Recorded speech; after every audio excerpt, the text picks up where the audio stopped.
और इस वीक में, इस हफ्ते में हम लोग डिबोरा के बारे में जानेंगे। और कितने लोग डिबोरा के बारे में जानते हैं? डिबोरा, ठीक है, तो आज जान जाएंगे। बाइबल में बहुत सारे नबी हैं और एक प्रॉफिट की खूबियां तो हम जानते हैं, पर उनका स्वभाव, उनका चरित्र क्यों उनको अलग बनाता है एक प्रॉफिट होने के लिए या नबी होने के लिए, क्योंकि वो आम लोगों के समान नहीं है। पर प्रॉफिट के विषय में हम जानने के लिए, इसलिए हम एक एक हफ्ते में एक एक प्रॉफिट के बारे में सीखेंगे, जिसमें हम पिछले सैमुएल के बारे में सीख, इस हफ्ते में हम डिबोरा के बारे में है, और अगले हफ्ते में प्रभु जो और चीजों को बताएगा उस विषय में। एक विश्वासी के तौर पर जब हम यहाँ पर हैं, और विश्वासी के साथ साथ सिर्फ हम सुनने वाले नहीं हैं, परंतु एक शिक्षा को ग्रहण करने वाले हैं, इसलिए हम हमेशा यहाँ पे कहते हैं कि हर एक विश्वासी परमेश्वर का गवाह है, और गवाह को उसका वचन के बारे में मालूम होना जरूरी है। ठीक है, इसलिए जिन लोगों को हम तैयार करते हैं और परमेश्वर के वचन के लिए, कि वो परमेश्वर की उस बारीकी को, वचन को गंभीरता से ले, सिर्फ एक हल्का फुल्का विश्वासी तौर पर नहीं कि हम भजन पढ़ा बस इतना काफी है, या कुछ ऊपरी तौर पर है, पर हम कुछ खास चीजों को सीखते हैं जब हम परमेश्वर के वचन में हैं। और इस हफ्ते के लिए जब हम डिबोरा के विषय में बात करेंगे, और हम जानते हैं कि इन दिनों में, या हम पिछले दिनों में इजराइल के बारे में बहुत सारी चीजों को देखा है, और इजराइल के पास बहुत से देशों ने जाकर समझौता करने की कोशिश करी, पर इजराइल हमेशा क्या करता गया? उन्हें मना करता गया, डिनाई करता गया। पर इन्हीं दिनों में जब इजराइल एक ऐसी दशा पे पहुंचेगा, और जब इजराइल के विषय में हम देखते हैं तो बाइबल में लिखता है उस विषय में, कई चीजों के विषय में, कि जब मसीह विरोधी आएगा तो इजराइल उन चीजों को जो नामंजूर कर रहा था उनके साथ वो मंजूरी दिखा देगी। ये मसीह विरोधी का जो आना है, तो इसलिए वो अपनी इसी पूरी तैयारी के साथ तमाम चीजों को करने के लिए है। इसलिए परमेश्वर शुरुआत से ही अपने नबियों को भेजा है कि परमेश्वर के लोगों को, परमेश्वर की बातों को परमेश्वर अपने नबियों के जरिए उन तक पहुंचा दे। डिबोरा, जिसके विषय में आप लोग कई लोग नहीं जानते, पर आपने फैमिलियर नाम है, सुना होगा, पर उसकी खासियत विषय में नहीं मालूम होगा। डिबोरा का जिक्र जब हम देखते हैं तो न्यायों की किताब 4 अध्याय और उसका 1 आयत से लेकर हम लोग कुछ पढ़ेंगे 3 और 4 से, फिर हम स्टेप बाय स्टेप आगे जाएंगे। न्यायों की किताब चैप्टर 4 वर्स 1 से। प्लीज माइक में ही बोलिएगा कि लोग सुन सकें। जी।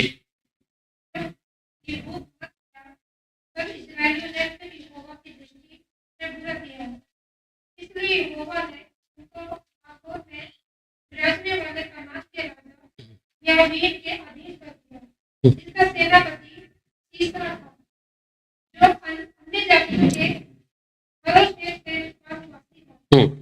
तब इस्राएलियों ने यहोवा की दुहाई दी, क्योंकि तीसरा के पास सोने के 900 रथ थे, और वह इस्राएलियों पर 20 वर्ष तक बड़ा अधेर करता था। उसी समय उसने लड़की जो स्त्री दबोरा जो नबिया थी, इस्राएलियों का न्याय करती थी, मैं एप्रैल के बाहरी देश में रामा होते थे, तो बोरा के खजूर के तने। बस, thank you.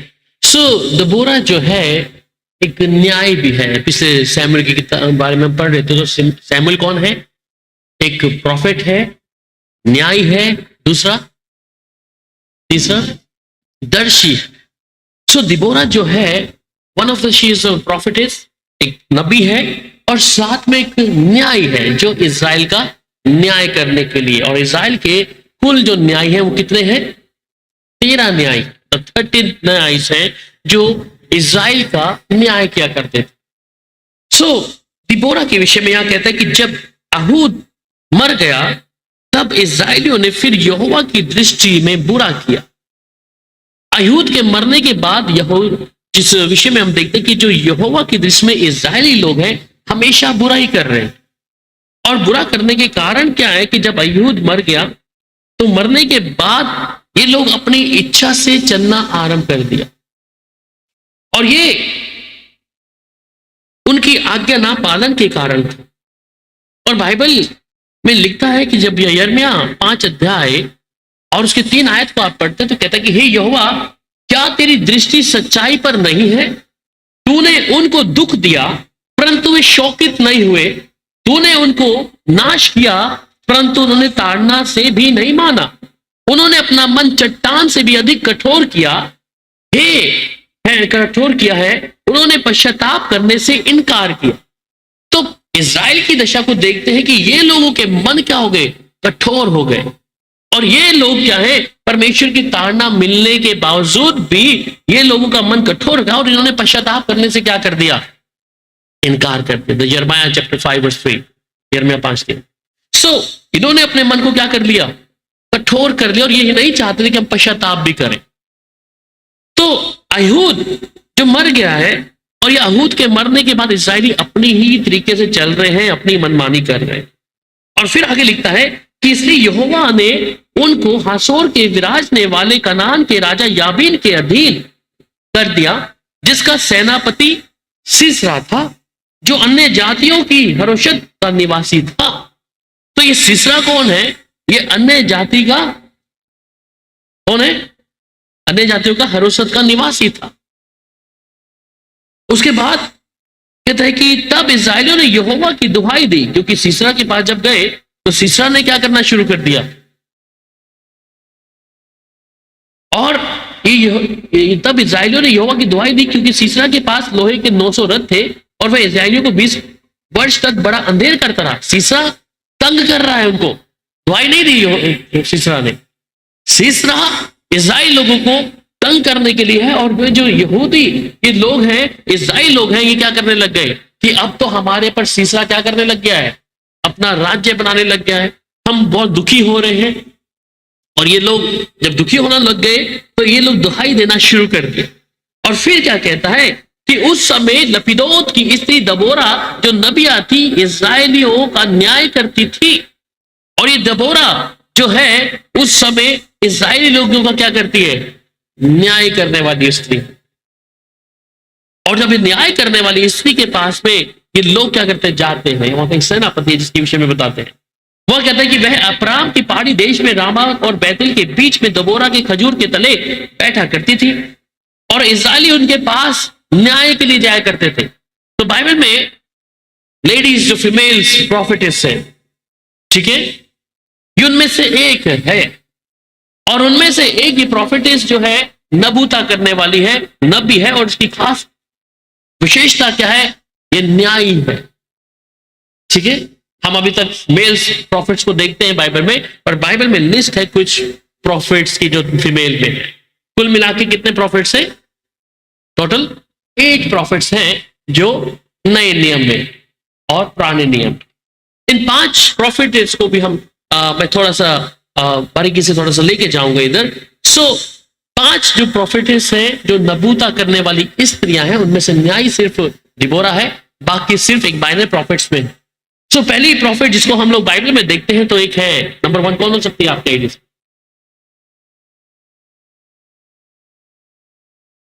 The book of exodus, निर्गमन की किताब 15 अध्याय 20। Your mouth is shut down. जुबान को चुप रखते हैं आप, कुछ तो बोले। निर्गमन की किताब 15 अध्याय उसकी 20 आयत यहां पे कहता है, पढ़िएगा। मरियम है मूसा की बहन, मरियम का नाम मरियम के हाथ में डफ लिया और सब लिए डफ लिए नाचती हुई उसके पीछे हो गई। सो हारून की जो बहन है, और ये कौन है? मूसा की भी बहन है, ये कहते हैं। और हारून की बहन मरियम नाम की जो नबियत ने हाथ में डफ लिया और सब स्त्रियां डफ के लिए नाचती हुई उसके पीछे हो ली। सो पहली प्रॉफिटेस, पहली जो लेडीज फीमेल प्रॉफिट है वो कौन है? मरियम। ठीक है, सो ये पहली जो है हारून की बहन मरियम है, जिसको परमेश्वर ने नबूता करने का गिफ्ट दिया है। इसलिए सिर्फ इंसानी तौर पर हम लोग इंसान को, मैन को देखते हैं, आदमी को देखते हैं कि शायद ये प्रॉफिट है, पर बाइबल में कई सारी स्त्रियां हैं जिनको परमेश्वर ने नबूता के लिए रखा, क्योंकि परमेश्वर का काम है।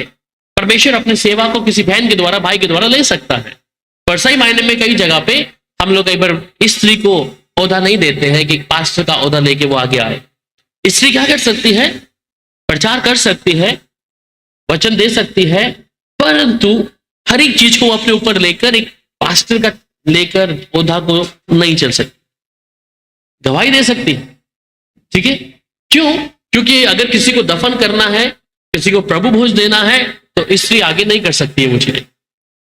इसलिए परमेश्वर ने औरत को अलग नहीं रखा कि हम औरत को ये समझे कि एक छोटी है, इसको ये हम इससे बढ़कर हैं। बाइबल लिखा है कि वो एक बराबर है, ठीक है। तो औरत का सर कौन है? उसका पति, और उन दोनों का सर मसीही, ठीक है। सो औरत को हम बराबर में लेके चलते हैं, परंतु जब सेवा के काम के लिए आता है, सेवा के तौर पे इन द सेंस में किसी को दफनाने के लिए मैंने बोला, या किसी चीज के लिए, उसके लिए प्रभु नहीं रखा उनको, उसके पति के साथ में वो काम कर सकती है। पर बाइबल में जिन प्रोफेट्स को देख रहे हैं, तो पहली एक मरियम है जिसको हम निर्गमन 15 में पढ़ती है, और उसके बाद एक दूसरी एक और प्रोफेट जिसको हम बाइबल में पढ़ते हैं, और दूसरा राजा 22 अध्याय, दूसरा राजा उसका 22 अध्याय और उसकी 14 आयत। हिलिकिया याजक और अहीकम, अकबोर, शापान और असाया ने हुल्दा नबिया के पास जाकर उससे बातें की।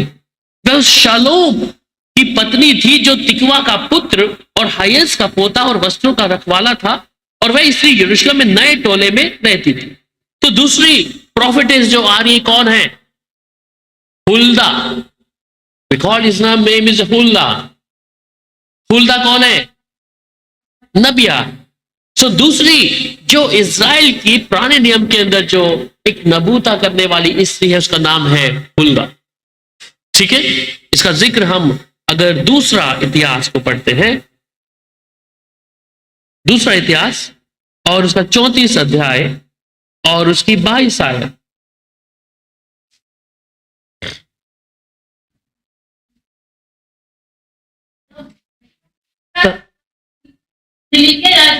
राजा ने अन्य दूतों समेत हुल्दा नबिया के पास जाकर उससे बात के अनुसार बात की। वह तो उस शलूम की स्त्री थी जो दाऊद का पुत्र और उसका का पोता और उसका का रखवाला था, और वह स्त्री यरूशलेम में नए टोले में रहती। ठीक है। सो दूसरी प्रोफेटेस जो हम देख रहे हैं कौन है? कौन? हलूदा नहीं, तुम फलूदा बोल रहे हो। हलू, हुल्दा, हुल्दा, हुल्दा, हुल्दा जो है नबिया है, ठीक है। हलूदा नहीं है, हुल्दा है। सो हुल्दा जो नबी है, ये परमेश्वर ने इसको चुना है। सो हम लोगों को प्रार्थना करना है कि हमारे बीच में कई सारी बहनें हैं, तो इस चीज को दर्शन रखें। मैं क्यों बता रहा हूं इन चीजों को, इन पांचों को? We can serve the lord. हम क्या परमेश्वर के सामने, तो हमें ये गिफ्ट होना अवश्य है। आजकल बहुत फैशन है प्रॉफिट लगाने का आगे, पर हम इस तौर पे देखें कि परमेश्वर ने स्त्रियों को भी पीछे नहीं रखा है। उन्हें भी परमेश्वर ये गिफ्ट जो दिया है, और ये गिफ्ट जो दिया है, ये नहीं कि हम लोगों की भविष्यवाणी इस विषय में करें कि क्या मिलेगा क्या नहीं मिलेगा, क्या तुम्हारा ऐसा होगा।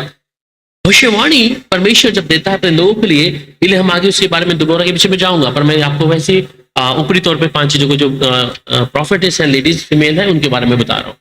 तो ये दर्शन हमारे अंदर होना है।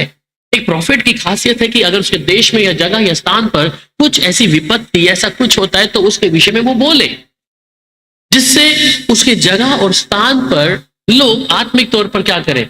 उन्नति पाए।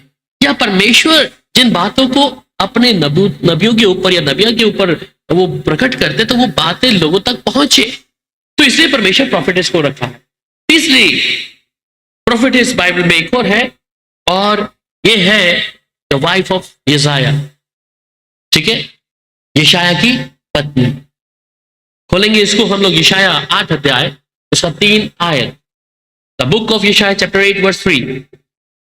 मैं अपनी पत्नी के पास गया और वह गर्भवती हुई और उसके पुत्र उत्पन्न हुआ।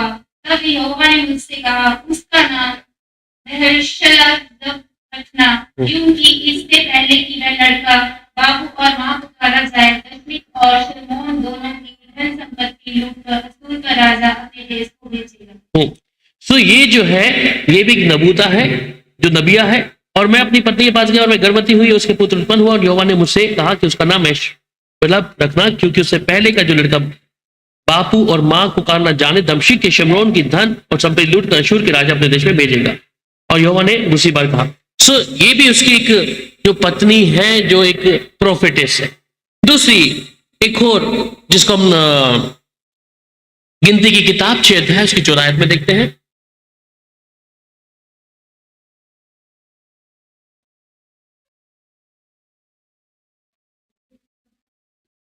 गिनती की किताब 6 अध्याय उसकी 14 है, 6 का 14।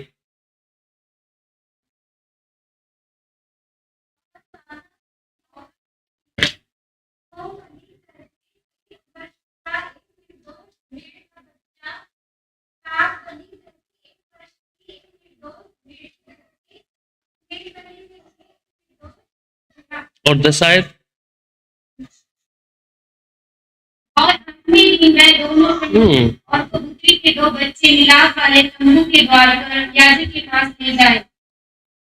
ये रेफरेंस नहीं है, ठीक है। लूका 2:36 में एक और प्रोफेटेस है, अन्ना, 2:36 और 38, 36, 37, 38। Luke chapter 2 verse 36 to 38।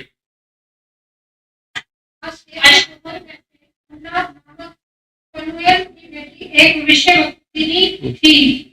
मैं बहुत बुरी थी और विवाह होने के बाद 7 वर्ष अपने पति के साथ रह पाई थी। मैं 84 वर्ष से विधवा थी और मंदिर को नहीं छोड़ती थी, पर उपवास और प्रार्थना कर करके रात दिन उपासना किया करती थी। और मैं उस घड़ी वहां आकर प्रभु का धन्यवाद करने लगी और उन सभी से जो यरूशलेम के छुटकारे की बात सुनते थे उस बालक के विषय में बातें करने लगी।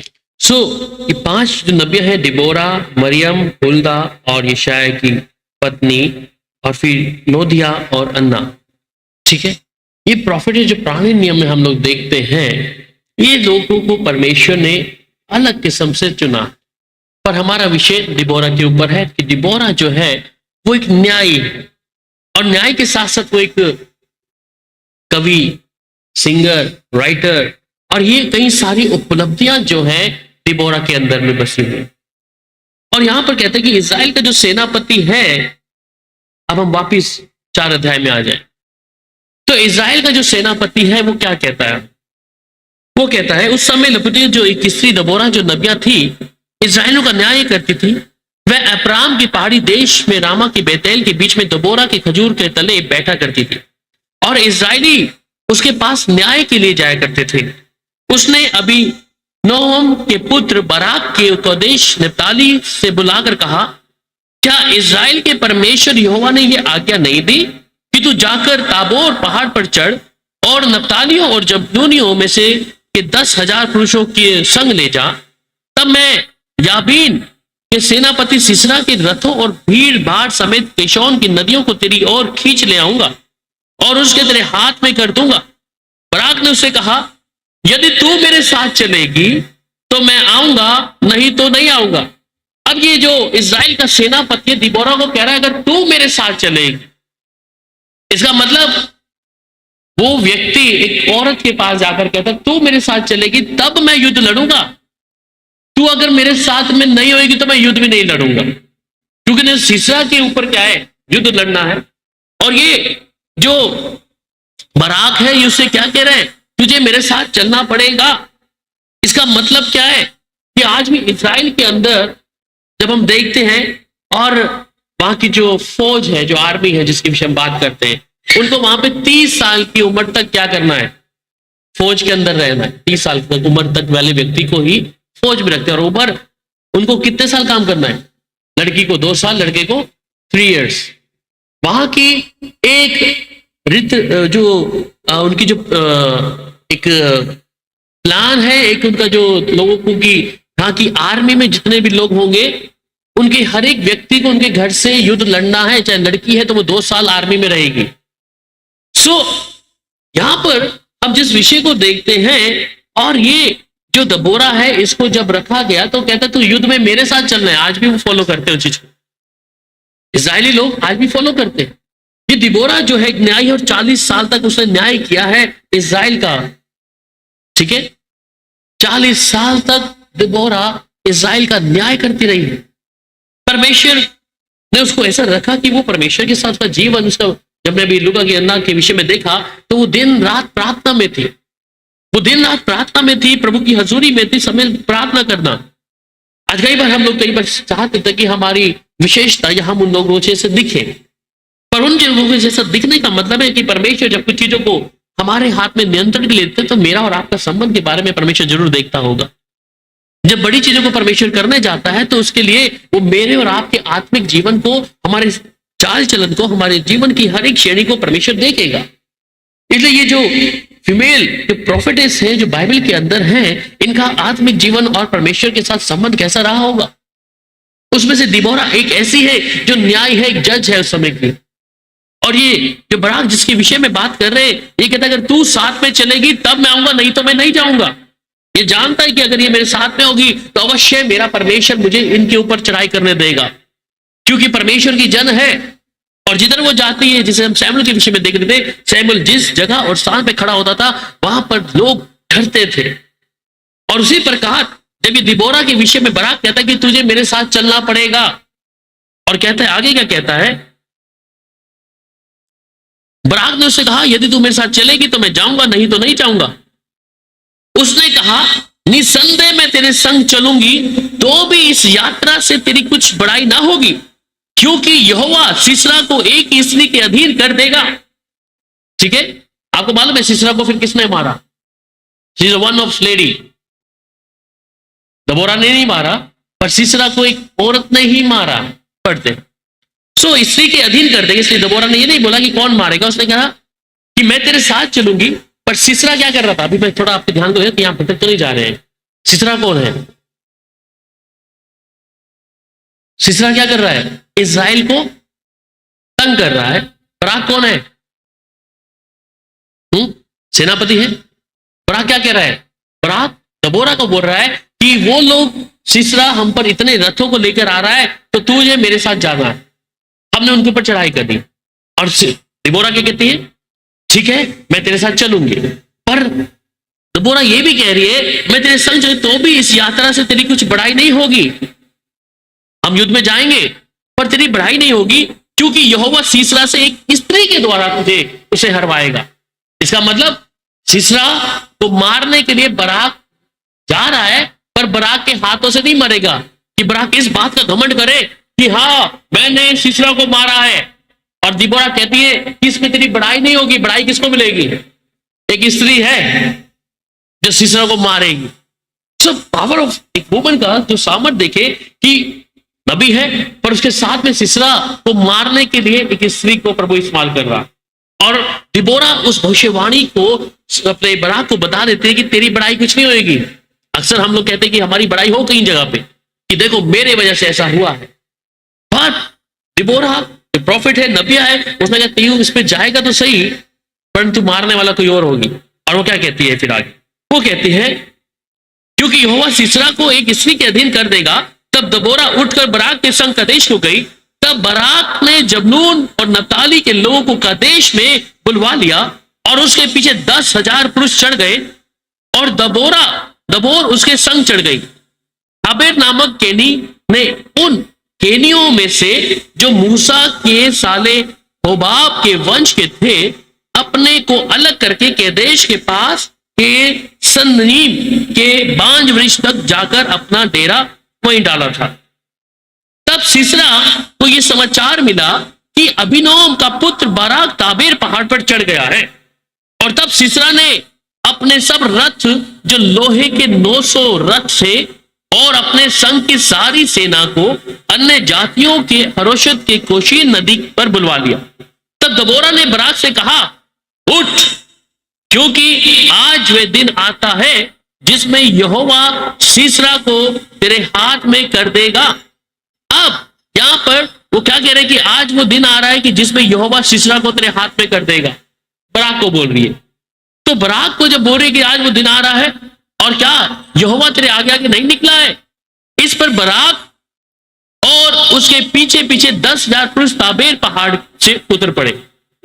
तब यहोवा ने सारे रथों वरन सारी सेना समेत सिसरा को तलवार के से बराक के सामने घबरा दिया।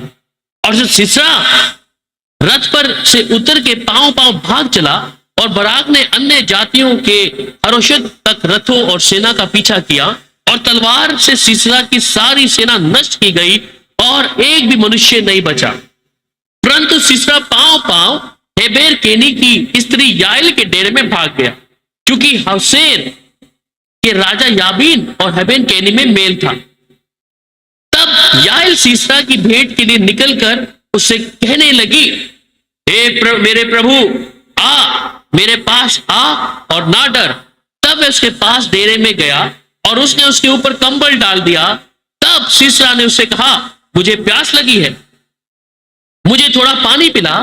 तब उसने दूध की कुप्पी खोलकर उसे दूध पिलाया और उसको उड़ा दिया।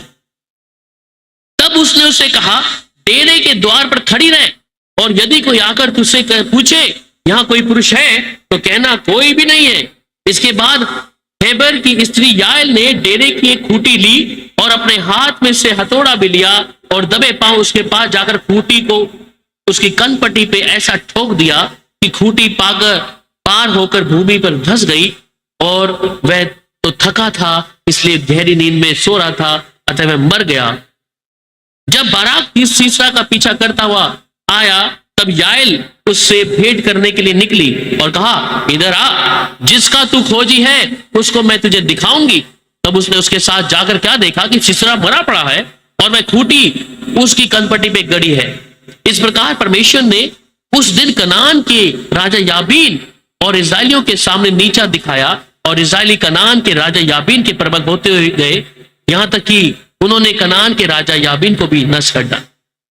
सो यहां पर क्या देखते हैं कि एक ऐसी स्त्री याइल के द्वारा क्या कर दिया, सिसरा जो इस्राएल के विरुद्ध में उठ रहा था उसको समाप्त कर दिया।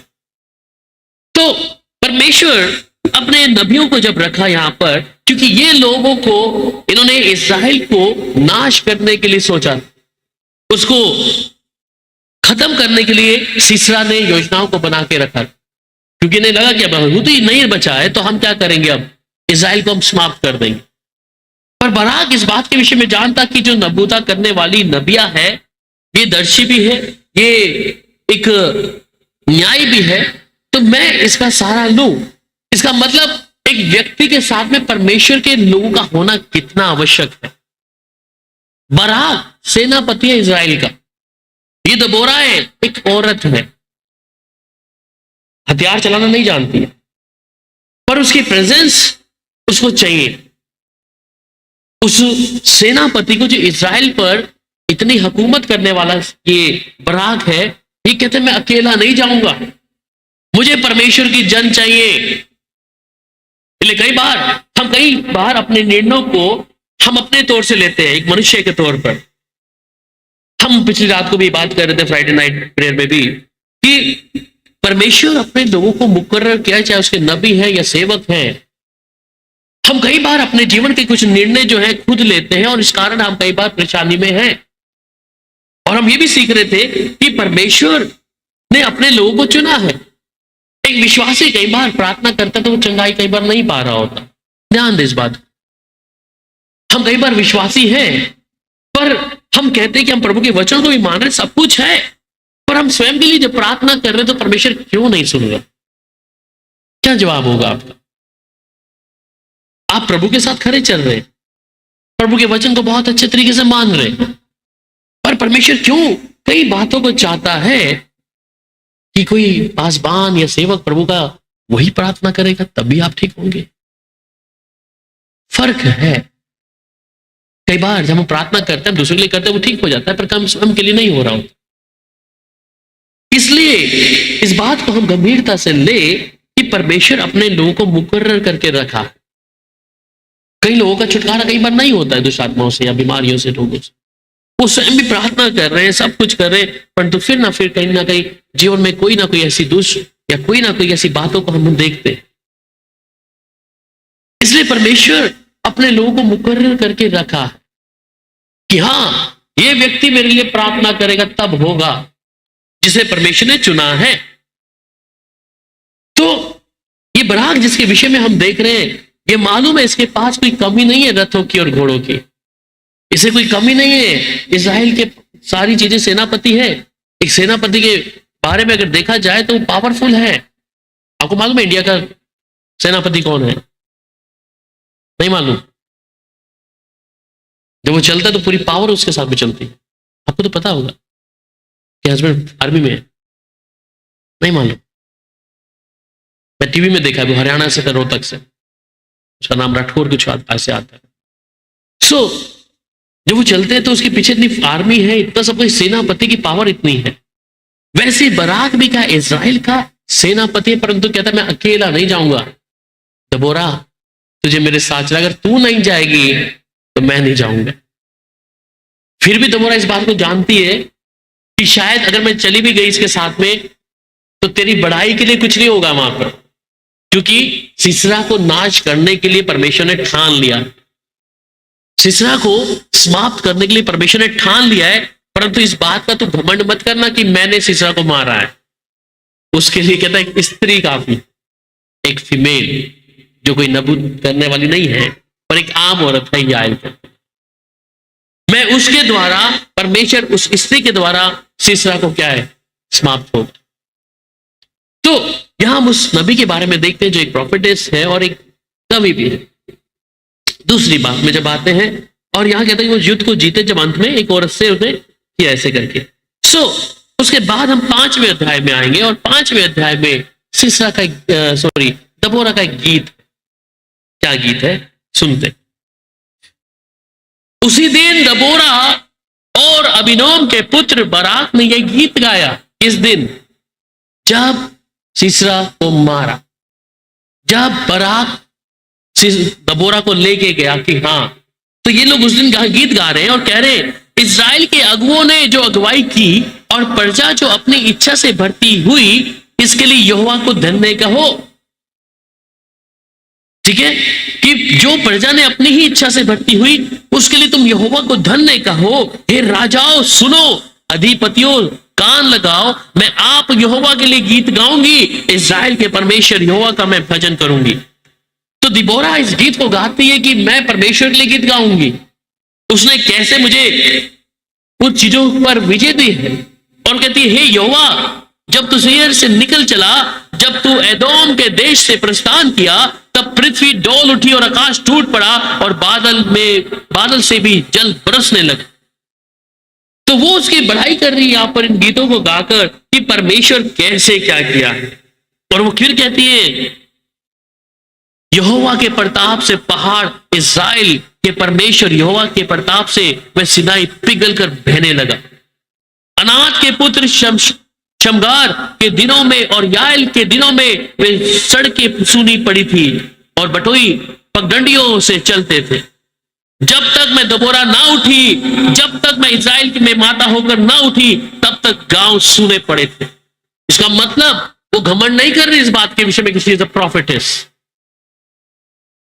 कई बार होता है ना कि हम प्रॉफिट बोलते हैं अपने आप को तो फिर हम घमंड करेंगे। वो प्रॉफिट जो नबिया है वो अपने आप को घमंड नहीं कर रही। वो क्या कह रही है? अगर अब आम आदमी लोग सुनेंगे घमंड का गीत गा रही है शायद। वो कह रही जब तक मैं दबोरा नहीं उठी थी, जब तक मैं इज़राइल में माता होकर ना उठी, तब तक गांव सुने पड़े थे। इसका मतलब जब तक वो नहीं उठी तब तक इज़राइल में क्या हो रहा था? यहूदी लोग, सिसरा, ये लोग क्या कर रहे थे? इज़राइल को नाश करने की प्लानिंग कर रहे थे। पर जब वो उठी तो फिर आगे कहता है नए नए देवता माने गए। उस समय फाटकों में लड़ाई होती थी। क्या 40,000 इज़राइली भी ढाल या बर्छी कहीं देखने में आती थी।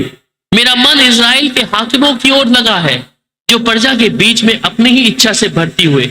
यहोवा को धन्य कहो। हे उजली गदियों पर चढ़ने वालों, हे फर्शों पर विराजने वालों, हे मार्ग पर पैदल चलने वालों, ध्यान रखो पन घटों के आसपास धनुधारियों की बात के कारण वहां वे यहोवा के धर्म में कामों का, इज़राइल के लिए उसको धर्म में कामों का वर्णन करो। उस समय यहोवा की प्रजा के लोग फाटकों के पास गए। जाग जाग हे दबोरा, जाग जाग गीत सुना। हे बराक उठ, हे अभिनोम के पुत्र, अपने बंदियों को बंधुआई में ले चल। ये कहता है, फिर क्या कह रहा है, जाग जाग दबोरा, जाग जाग गीत सुना। इसका मतलब ये पूरा निर्भर थे दबोरा के ऊपर। इस्राएली लोग कह रहे, तू जाग जा दबोरा जल्दी, जब तू हमारे साथ में चलेगी अवश्य है परमेश्वर हमारे शत्रु को हमारे हाथ में कर देगा। सेनापति है, बलवंत है, शक्तिशाली है, सब कुछ है, परंतु दबोरा की आवश्यकता पड़ रही है। दबोरा कौन है? एक स्त्री है, एज भी ज्यादा नहीं, क्या है, ढली हुई है, कोई जवान नहीं है। उससे क्या कह रहे हैं, तू हमारे साथ युद्ध में चल, तू हमारे साथ चल। और ये क्या कह रहे हैं, तू जाग जाग दबोरा जाग। और फिर उस समय थोड़े से रईस प्रजा समेत उतर पड़े, यहोवा शूरवीर के विरुद्ध मेरे हित में उतर आया। ठीक है, एप्राम में से आए जिसकी जड़ अमलोक में है, बिन्यामीन तेरे पीछे, तेरे दलों में, माकीर में से हाकिम और जबलून में से सेनापति का दंड लिए हुए उतरे। और इस्साकार के हाकिम दबोरा के संग हुए, जैसा इस्साकार वैसा ही बराक भी था, उसके पीछे लगे हुए तराई में झपट कर गए। रुबेन की नदियों के पास बड़े बड़े काम मन में ठाने गए। तू चरवाहों का सीटी बजाना सुनने को भेड़शालों के बीच क्यों बैठा रहा? रुबेन की नदियों के पास बड़े बड़े काम सोचे गए। और गिलाद यर्दन पार रह गया, और दान क्यों जहाजों पर रह गया? अशूर समुद्र के तीर पर बैठा रहा और उसकी खाड़ियों के पास रह गया। जबलून अपने परान पर रख खेलने वाले लोग ठहरे। नप्ताली देश के ऊंचे ऊंचे स्थानों पर वैसा ही ठहरा। राजा आकर लड़े। उस समय कनान के राज मगिदो के सोतों के पास तनाक में लड़ रहे रुपयों का कुछ लाभ ना पाया। आकाश की ओर से लड़ाई हुई, परंतु तारों ने भी अपने अपने मंडल से सीसरा से लड़ाई की। किशोन नदियों ने उनको भा दिया, अर्थात वह प्राचीन नदी के किशोन नदी। हे मन ह्याव बांध, आगे बढ़। उस समय घोड़े के खुरों से टाप का शब्द होने लगा। उनके बलिष्ठ घोड़ों के कूदने से यह हुआ, यहोवा का दूत कहता है कि मेरोज को शाप दो, उसके निवासियों का भी भारी शाप दो, क्योंकि वे यहोवा की सहायता करने को, शूरवीरों के विरुद्ध यहोवा की सहायता करने को ना आए। सब स्त्रियों में से केनी हेबेर की स्त्री याएल धन्य ठहरेगी। डेरों में रहने वाली सब स्त्रियों में से वे धन्य ठहरेगी। सिसरा ने पानी मांगा, उसने दूध दिया। रहीसों के योग्य बर्तन में वे मक्खन ले आई। उसने अपना हाथ खूंटी की ओर, अपना दाहिना हाथ बढ़ाई के हथौड़े की ओर बढ़ाया, और हथौड़े से सीसरा को मारा, उसके सिर को फाड़ डाला और उसकी कनपटी को आर पार कर छेद दिया। उस स्त्री के पांव पर वह झुक गया, वह गिर गया और वहां पड़ा रहा। उस स्त्री के पांव पर वह झुका, वह गिरा, जहां झुका वहीं मर पड़ा। खिड़की में से एक स्त्री झांक कर चिल्लाई। सिसरा की माता ने झिलमिली की ओट से पुकारा, उसके रथ के आने में कितनी देर क्यों लगी? उसके रथों में के पहियों को देर क्यों हुई? उसकी बुद्धिमानी प्रति स्त्रियों ने भी उसे उत्तर दिया, पर उसने अपने अपने आप को इस प्रकार उत्तर दिया, क्या उन्होंने लूट पाकर बात नहीं ली? क्या एक एक पुरुष को एक एक वरन, दो दो कुंवारियां, और सिसरा को रंगे हुए वस्त्र की लूट, वरन बूटे के काढ़े हुए रंगीले वस्त्र की लूट, और लूटे हुए के गले में दोनों और बूटों कोड़ों और रंगीले वस्त्र नहीं मिले? हे यहोवा, तेरे सब शत्रु ऐसे ही नष्ट हो जाएं, परंतु उसके प्रेमी लोग प्रताप के साथ हृदय होते सूर्य के समान तेजोमय हो। फिर देश में 40 वर्ष तक शांति रही। यहां पर जो इज़राइल के ऊपर 40 वर्ष आगे लिखा है, क्योंकि 40 वर्ष तक क्या किया? शांति रही, क्योंकि दबोरा कौन थी? 40 वर्ष तक वहां पर क्या किया? न्याय करते। तो ये दबोरा का गीत है, जहां पर उसने एक ही इस गीत में देखा, और हमने देखा कि दबोरा किस प्रकार उस कामों को किया जो परमेश्वर ने उसको दिया।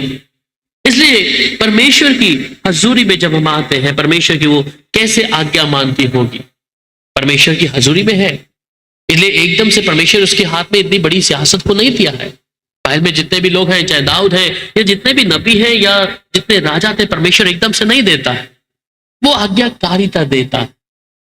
इसलिए बाइबल में सिर ढांकने के विषय में क्यों परमेश्वर इतनी कई बार कलीसियाओं में ना कि जरूरी नहीं है कि सिर को ढांपा जाए, कलीसियाओं में इस बात के विषय में क्योंकि आज्ञा का है। आज बहुत से लोग हैं परमेश्वर वो लोगों को देखते कि हम भी ऐसे प्रॉफिटेस हों या प्रॉफिट हों, परंतु आज्ञा कितनी मानते हैं परमेश्वर की, हम परमेश्वर के वचन के साथ चलते कितना है।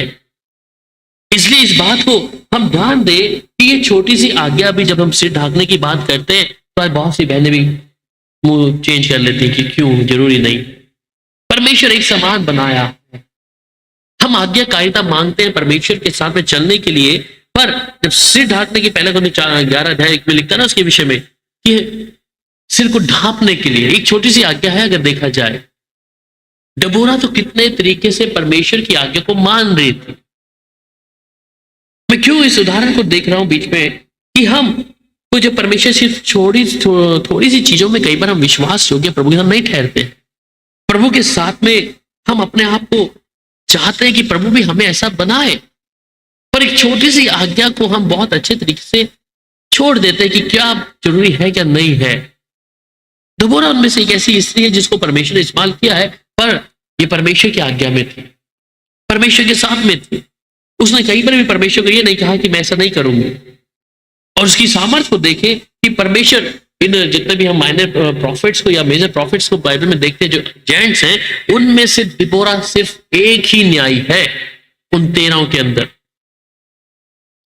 ये छोटी बात नहीं थी, इसका मतलब इज़राइल के सामने खड़ी होके वो न्याय करती थी लोगों का, जिसे आज हम जज बोलते हैं, प्रॉफिटेस है। पर इज़राइल लोग जब भी कोई चीज करते थे, कोई गुनाह करते थे, लोग वहां के राजा तक दबोरा के पास उन्हें लेके आते थे कि दबोरा तू बता कि ये न्याय करने के लिए हमारे लिए तेरा क्या काम है, तू क्या परमेश्वर की, इसको वो ऐसे नहीं लाते थे न्याय के लिए, उन्हें मालूम था ये परमेश्वर की जन है, और जो बोलेगी वो परमेश्वर की उपस्थिति में होकर बोलेगी, इसलिए परमेश्वर की उपस्थिति में होकर बोलेगी, इसलिए उसको न्याय ठहराया वहां के लोगों ने। सेनापति जितनी पावरफुल इज़राइल का सेनापति है, परंतु ये भी दबोरा कह रहा है मैं अकेला नहीं जाना, तू नहीं गई तो मैं भी नहीं जाऊंगा। अब न्याय है, प्रॉफिटेस है, सेनापति को ये देखकर नहीं बोल रही कि उससे उसको डर लगेगा, कहते इसके विषय में तो बड़ाई मत करना, युद्ध तो परमेश्वर जितवाएगा, पर तो इसके विषय में तेरी कोई बड़ाई नहीं होगी। अब किसी व्यक्ति के सामने अगर ऐसी बात बोलोगे आप प्राइम मिनिस्टर को जाके, मोदी साहब को, कि हाँ तेरे साथ ऐसा नहीं होता, अगला 2024 में केस नहीं जीतेगा तू अपना वोट, तो हम क्या करेंगे, बोलने का हिम्मत नहीं होगा। कई बार उसके मुंह पे एकदम से उसकी कमी उसके सामने नहीं बताएंगे। पर एक नबी की खासियत क्या है, जब परमेश्वर का आत्मा बोल रहा है वो सामने बोलेगा। और उसने भी, दबोरा ने ये नहीं बोला कि मैं नहीं जाती, मैं चलूंगी तेरे साथ में, पर उसमें तेरी बड़ाई नहीं होगी, क्योंकि वो सोच रहा था कि अगर दबोरा में, क्योंकि उसे मालूम है ये परमेश्वर की जन है और परमेश्वर की जन है, तो इसके साथ ये मेरे साथ होगी तो अवश्य परमेश्वर मुझे युद्ध जिताएगा। और युद्ध उनके ऊपर, सीसा के ऊपर वो चढ़ाई करने के लिए जब जाता है तो साफ तौर पे उसे कहा। इसलिए जो परमेश्वर का जन होगा या परमेश्वर का चुना हुआ व्यक्ति, वो किसी भी बात से भयभीत नहीं होगा किसी की गलती बताने के लिए। उनकी गलतियों को परमेश्वर का अगर आत्मा बात कर रहा है, उनको साफ तौर पे मुंह पे बोलेगा, चाहे उनकी व्यक्तियों को अच्छा लगे या ना लगे। पर आजकल के प्रॉफिट जो है कुछ बातों को छुपाते हैं, जो भी झूठे नबी, वो सिर्फ उन बातों की, वो आत्मिक उन्नति के लिए नहीं है, वो सिर्फ दुनियावी चीज तक सीमित रह गए और लोगों को पसंद भी वही है, क्योंकि उन्हें नहीं लेना कि हमारे भविष्य में हमें अनंत जीवन के बारे में क्या है। आज अगर आप पूछे किसी व्यक्ति के अनंत जीवन में जाना चाहेंगे, आपके सामने एक अनंत जीवन के विषय में रखा है और एक संसारिक सुख विलास के बारे में रखा हो, आप किसको लेना चाहेंगे, किसको लेना चाहेंगे? ये तो कहने की बात है। अगर 500 करोड़ का एक बैग रखा होगा तो आप बोलेंगे नहीं मुझे अभी अनंत जीवन नहीं, मुझे तो ये चाहिए, नहीं चाहिए, सोना नहीं चाहिए, चांदी नहीं चाहिए, यहां रख दीजिए उतार के। हमने 500 करोड़ नहीं लेंगे, छोटा सा गोल्ड तो यहां रख ही सकते हैं, आज रख के जाएंगे, जिसको 500 करोड़ नहीं चाहिए। हम जब छोटी सी चीज में उस चीज को नहीं छोड़ पा रहे, तो आप अनंत जीवन के बारे में कैसे कहेंगे कि मुझे 500 करोड़ नहीं चाहिए प्रभु, मुझे 500 करोड़ चाहिए, मुझे अनंत जीवन नहीं चाहिए। हम अपनी छोटी सी चीज को नहीं छोड़ पा रहे हैं आजकल। अपना घर किसी के नाम कैसे क्यों नहीं करा देते हम लोग, नहीं देते। तो वैसे ही परमेश्वर के सामने जब दो चीजें आपके पास चॉइस होगी, आप उस चीज को पहले चुनिए, क्योंकि मेरे समय में मेरे सुख विलास के लिए मेरे लिए अभी इंपॉर्टेंट ये है। हम ये सोचते हैं कि जो प्रेजेंट मेरी स्थिति है, मेरी जो इस समय की जो प्रेजेंट स्थिति है, ये मेरे लिए पहले है। मेरी जरूरत मेरे को क्या लग रही है, मेरे को अगर फाइनेंशियली है तो मुझे वो जरूरत पहले नजर आ रही है। हम वचन बाद में सुन लेंगे, मरेंगे जिएंगे बाद में देखा जाएगा अनंत जीवन किसने देखा है किसने, वो उस समय देख लेंगे। पर फिलहाल के लिए मेरा जो जीवन है, मैं इससे अच्छे बेहतरीन तरीके से जी लूं। एक मनुष्य का टेंडेंसी है, ह्यूमन बीइंग का जो क्या है, उसके दिमाग में चीजें हैं। लोगों को बदलते हमने देखा, पासवानों को बदलते हमने देखा। जब धन आता है, चाहे विश्वासी हो या वो हो, बदल जाएंगे। धन कहता है ना कि ये धन क्या है, बहुत से लोगों के ऊपर पर्दा डाल दिया। इसलिए जब हम परमेश्वर की मौजूदगी में हैं, तो हम प्रभु के सामने अपने आप को जरूर देखें कि मैं उस अनंत जीवन के वारिस उस हक में जाने के लिए हूं, या फिर मैं उस संसारिक धन को इकट्ठा करने के लिए। पर नबियों के विषय में अगर हम देखते हैं, बाइबल में जिन्हों को देख रहे हैं, वो ज्यादा फाइनेंशियली मजबूत नहीं होते हैं प्रॉफिट, जो भी बाइबल के अनुसार पुराने नियम में हम देखते हैं। पर आज हम क्या देखते हैं कि वो ज्यादा फाइनेंशियली जो उनका वजन जो है काफी ज्यादा। तो उनका जो नबियों के विषय में जो आजकल हम लोग कहते हैं कि हम प्रॉफिट हैं, हम प्रॉफिट हैं, वो प्रॉफिट नहीं, वो प्रॉफिट कमा रहे हैं, प्रॉफिट से प्रॉफिट कमा रहे हैं। सो परमेश्वर के जो लोग हैं, इसलिए एलाइजा, एलिया या सैमुअल, ये लोग ज्यादातर अपने आप को किसी महल में नहीं होते थे। ये लोगों के लिए कहीं जंगल में है, वहीं पर समय बिताया, वहीं पर अपने दिनों को बिताया। पर आजकल जो चीजों को हम देखते हैं, उनमें बहुत फर्क आ गया। क्योंकि ये लोग जो आज के समय में, मैं वही बात बता रहा हूं कि इन्होंने अनंत जीवन को नहीं, इन्होंने उस धन को कमाने के लिए कोशिश किया। इसलिए भविष्यवाणी के लिए भी पैसा है, ठीक है। भविष्यवाणी के लिए अगर एक विषय बताएंगे तो 500,000 तो नहीं लेगा एक व्यक्ति इससे, आजकल तो ज्यादा रेट है। सो परमेश्वर की सेवा को अपने एक इनकम सोर्स में बदल दिया। इसलिए परमेश्वर हमें इस बात के विषय में समझा रहा है कि हम उन दूसरों के समान ना बने। हम अपने आप को दूसरे की इच्छा के अनुसार ऐसा ना करें कि परमेश्वर अगर मेरे लिए अनंत जीवन रखा है, तो मेरे लिए पहला स्थान परमेश्वर का वो अनंत जीवन ही है। परमेश्वर की हजूरी में अगर मैं समय बिताता हूं, तो मेरे लिए परमेश्वर ही पहले है, ना कि वो धन और संपत्ति जिसके विषय में मैं अपने आप को रखूं। मैं धन और संपत्ति को नहीं, परंतु मेरे लिए परमेश्वर की इच्छा को मैं पूरा करूं। सो दिबोरा जो एक प्रॉफिट है, जिसके विषय में हम सीखा है कि वो न्याय थी, परमेश्वर के संग चलने वाली, प्रार्थना करने वाली। प्रभु उसको इस्तेमाल किया उस इज़राइल के लिए, जहां सीसरा को उसके हाथ में दे दिया गया। हमें इच्छा रखना है कि हम भी प्रभु ऐसा बनाए, क्योंकि हमारा दर्शन देखना जरूरी है, और जो व्यक्ति दर्शन नहीं देखता वो पूरे नहीं होते। सो हम दर्शन देखना है कि प्रभु मैं भी तेरी सेवा के लिए ऐसे इस्तेमाल हूं। बाइबल में लिखा है कि जो सुलेमान था, वो अपने बियॉन्ड गया उससे, क्योंकि उसने उस इच्छा को जताया। जब परमेश्वर से बात करी, तू क्या चाहता, उसने कहा कि मैं विवेक चाहता हूं। उसे मालूम था कि मुझे इज़राइल का या इतने लोगों के विषय में राजा नियुक्त परमेश्वर ने किया है, तो इनका न्याय भी मुझे करना है, और मैं बिना बुद्धि और विवेक के इसका न्याय नहीं कर सकता। बाइबल में लिखा है कि वो जब इस बात को परमेश्वर ने उसे सुना कि सुलेमान ने से विवेक मांगा है, तो परमेश्वर ने उसे बोनस में वो धन संपत्ति जो उसके पास था ऑलरेडी, उससे बेहतर और भी ज्यादा दिया। या एलीशा के बारे में, जिसने कहा कि मुझे दुगनी सामर्थ चाहिए, ठीक है। तो हम अपने उस दर्शन को रख सकते हैं प्रभु के सामने के लिए, पर हम अपने दर्शन को इस तरीके से ना लेके जाएं कि इस चीज में मैं घमंड करूं कि ओ प्रभु मुझे कुछ बात बता रहा है आपके विषय में, किसी विषय में, तो मैं उसमें घमंड करूं। इज़राइली में जितने भी हम प्रॉफिट देखते हैं, वो किसी को भी इस बात का घमंड नहीं रखते। वो लोग सिर्फ पाप के विषय में बताते तुम्हारा ये पाप है। अगले हफ्ते में कुछ सीखेंगे हम दाऊद के विषय में, जहां पर 2 नबी उसके पास आते। सो कहने का मतलब कि परमेश्वर जब एक गिफ्ट या हमें वो गिफ्ट या प्रोफेसी का है या प्रॉफिट होने का, जब परमेश्वर देता है तो उसमें हमें घमंड नहीं करना कि परमेश्वर इसलिए दिया है। वो किसी जगह और स्थान के लिए, उन्नति के लिए हो सकता है। आप जिस स्थान पर हैं, जगह पे हैं, उस जगह परमेश्वर उस उन्नति को आपके जरिए करना चाहता है। और ये परमेश्वर के चुने हुए लोग हैं जिनके पास हम प्रार्थना करते हैं परमेश्वर। हमें ये भी सीखना है इससे दिबोरा की जिंदगी से कि जो बराक आया उसने अपनी इच्छा को पहले नहीं रखा, उसने बोला तू मेरे साथ चलेगी। इसलिए जब हम कुछ जीवन में कर रहे हैं, प्रभु के किसी व्यक्ति का जिस पर आप विश्वास करते हैं, प्रार्थना करते हैं, कोई सेवक है, जरूर उससे पूछ ले। कुछ जीवन में कुछ काम करने जा रहे हैं, पूछ ले एक बार। कई बार मुझे कई लोग अपने साथ ले जाते हैं कि हमारे साथ चलो जी दुकान पे प्रार्थना कर जाओ हमारे लिए। और ऐसा होता है, प्रभु करता है।